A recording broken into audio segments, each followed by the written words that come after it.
भोजपुरी के power star Pawan Singh और ज्योति सिंह का विवाद लंबे समय से चल रहा है। लगभग 8 बरस हो गए हैं इन विवादों को देखते हुए, और अब इस पर क्या होने वाले हैं सबकी निगाहें बनी हुई। वहीं पवन सिंह अपने रियलिटी शो में तरह तरह के बयान देते हुए नजर आ रहे हैं।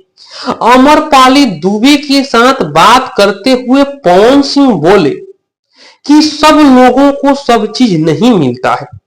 हम लोग जहां बैठे हैं यहां भी भगवान की कृपा है, और जो नहीं मिला उसके लिए भी भगवान ही जिम्मेवार है। और अमरपाली दुबे ने कहा कि मैं तड़फड़ाती हूं कि मैं मां बनूं।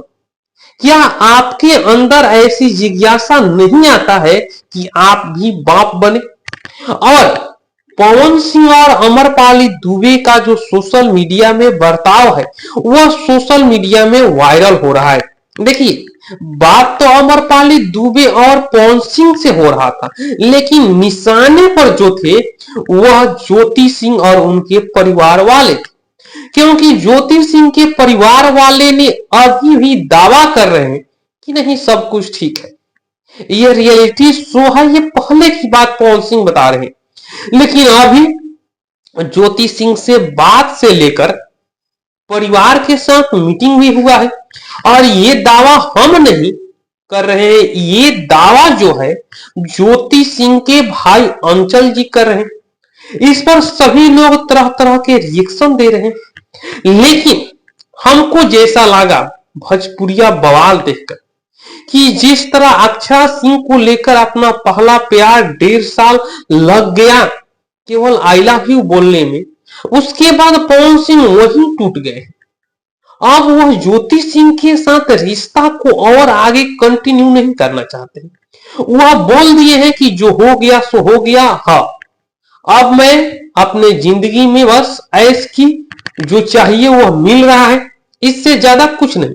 और उन्होंने ये भी दावा किया कि 8 वर्षों से अब लड़कियों से डर खत्म हो गया। पहले डर लगता था, लेकिन अब 8 वर्षों ने ऐसा हमको कोर्ट के 4 दीवारे से लेकर यहां तक पहुंचा दिया कि लड़कियों से डर खत्म हो गया। पवन सिंह और ज्योति सिंह के बीच का विवाद भोजपुरिया बवाल में आना और इतना शोर शराबा के बीच अब तैर रहा है। पवन सिंह और ज्योति सिंह का विवाद अभी और चलेगा, क्योंकि जिस तरह वन टाइम सेटलमेंट की बात हो रहा है, पवन सिंह पैसा देने के लिए तैयार नहीं है, ज्योति सिंह मान नहीं रही है। तो ये सब बताने के लिए काफी है कि पवन सिंह और ज्योति सिंह का विवाद लंबा